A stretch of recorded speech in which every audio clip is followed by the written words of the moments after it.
Hey everyone, welcome back.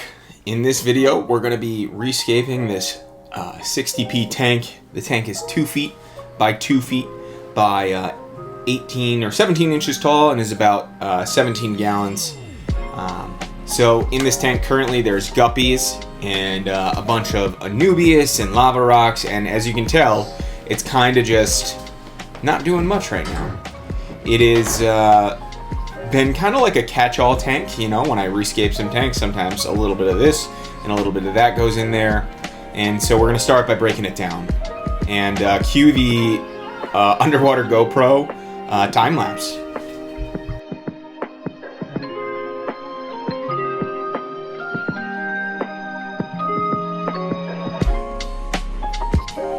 With the hardscape removed, we're going to siphon out all of the gravel, and we're going to lower the water level at the same time. And so with those two things, with everything removed, it's going to be a lot easier to catch out all of the fish and put them in a holding tank just while we're doing the scape, or so I thought. All right, so to keep the quality of the content high, you know, I scrubbed the tank off camera, and we're going to start setting it back up. When you're setting up a rimless tank, you want to make sure that the tank is really level. Because if it's uneven, when you fill it up, two things are going to happen. You're going to notice that the water level is uneven because there's no rim to kind of compensate for that. And then also you're going to put more stress on the joints of the aquarium. So with it being super level, all of the weight is evenly distributed. One of the elements we're going to be incorporating into this scape is this 3D printed cave, and what it does is that's from the top, the front side there is going to go up against the wall, and then you can bury it with sand, and the fish will be able to get in through the top, and they'll have a nice little hidey hole. It'll be cool.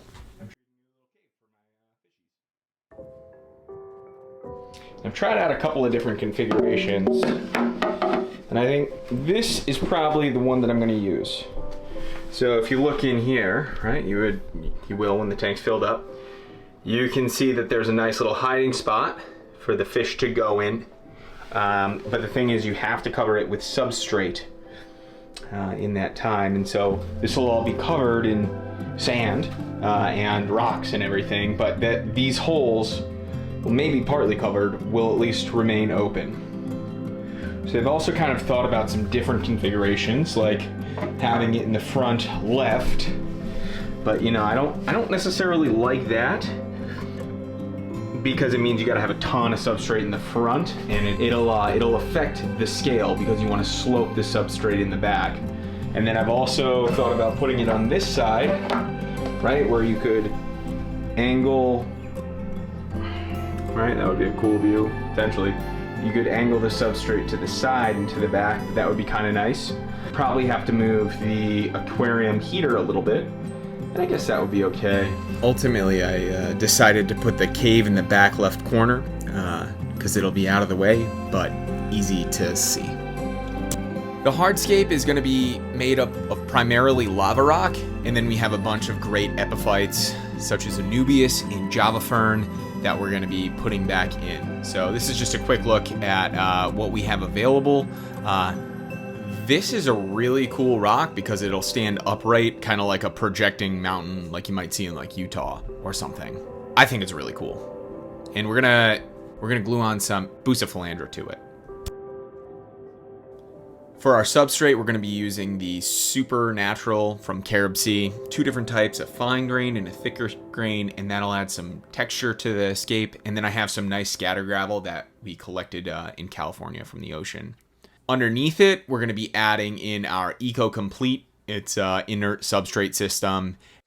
And then we have some leftover fluval stratum that I've been holding on to, and we're going to put it in one of these nylon mesh bags. I also added this 2-hour Aquarist APT. It's supposed to be a nutrient and beneficial bacteria substrate mix. It kind of smelled like ammonia when I put it in the tank, and then we'll find out what happens weeks into this scape. So with all the ingredients reviewed on this recipe, we're going to get going and baking this aquascape, starting with the substrate system.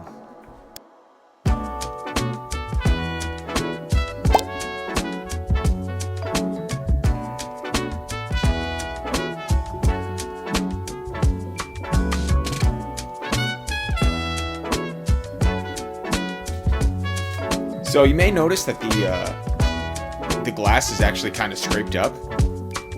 You won't be able to see it when the tank is filled up, but dang, must have had this tank for a while and didn't realize how scratched the glass was.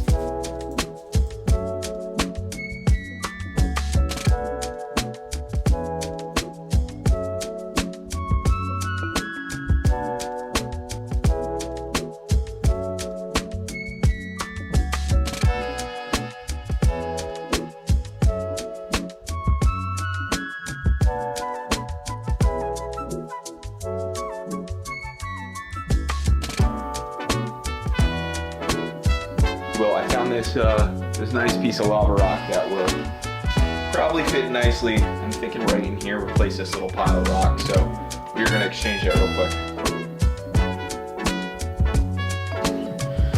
Pick that same up. Look at that. That one's got some really great detail. I'm just gonna make sure I can get my hand in there.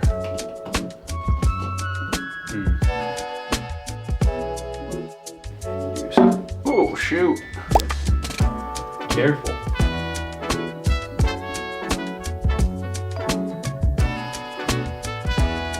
I like this. So I really like this little path in the middle there. You have a couple of ledges overhanging this path. So that's going to give you some nice sense of height. It's going to make the aquascape look quite a bit taller, which will be pretty cool. Also on the right with this main rock structure, there's some nice nooks and crannies and shadows, and so that'll create a nice dynamic effect and give the fish and the shrimp a lot of nice hiding places and hopefully make them feel pretty safe. I initially had hoped for like some really big pieces of Anubias to kind of create this overall like jungle canopy, but the size of the rocks and the details that they had really just made the rocks feel like kind of the main focal point, and then the Anubias being that big would detract and take away from the sense of scale. So I kind of ended up switching these guys out, but there's still some Anubias in the Scape at the end of the day.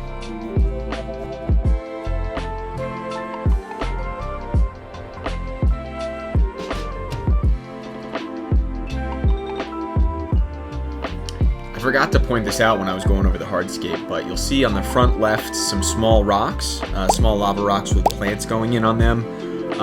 Those are pieces I had set up a few months ago with some super glue, just attaching plants to it, and they're a really pretty nice touch, a nice detail to the aquascape.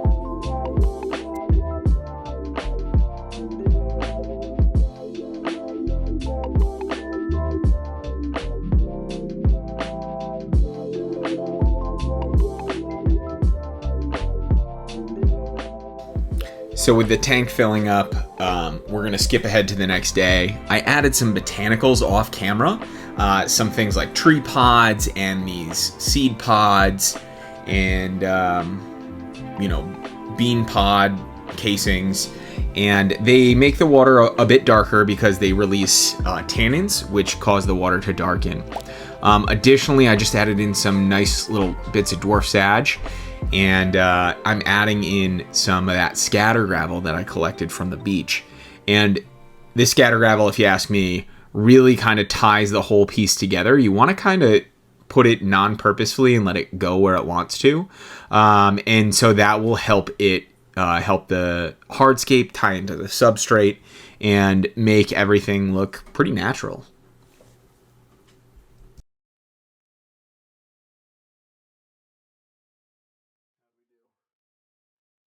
Gotta tell you guys, I actually had an ammonia spike for weeks in this tank. So I'm kind of going to cut out a little bit of information, but basically I had to do several water changes. And I think it might have been because of maybe there were some like dead snails mixed into the substrate, or it might have been that APT additive I used.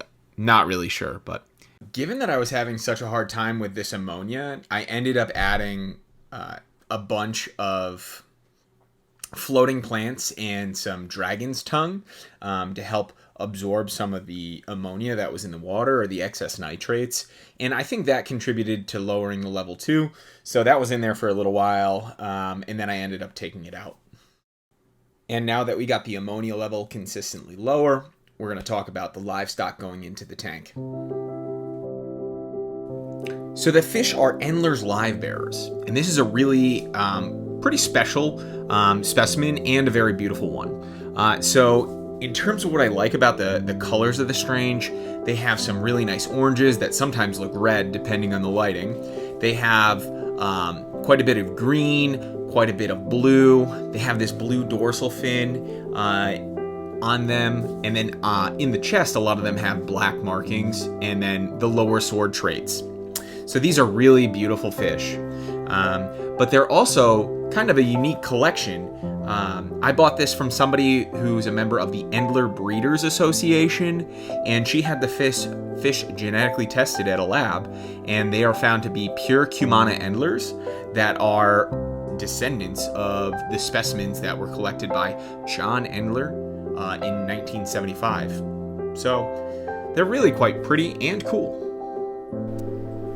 And then I also added these beautiful blue Neocaradina shrimp. I saw them on a Reddit forum called aquascape, and they are really beautiful. And so I had this seller actually kind of saved in my chats. And when I was ready, I went back and said, hey, do you have any of those really pretty blue shrimp still? And sure enough, he had a colony of 20, and they got here like 3 days later. So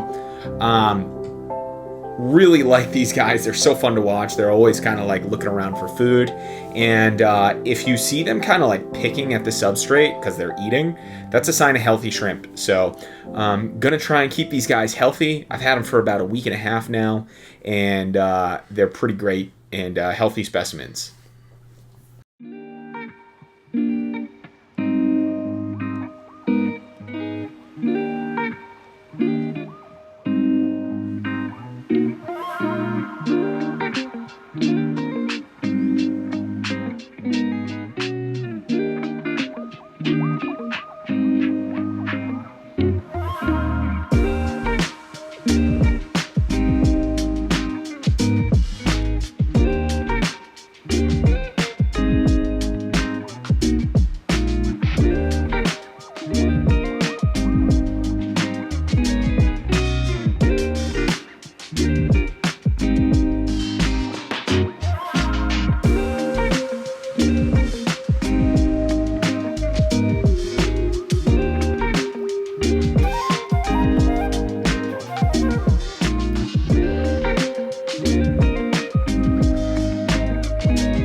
So that's the build, guys. I hope you liked the video.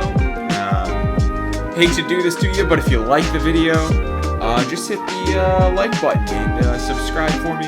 See if we can get the channel a little bit bigger. I'm going to try and keep making good content like this video. And leave a comment, leave a question. Yeah, I would love to hear from you. Thanks.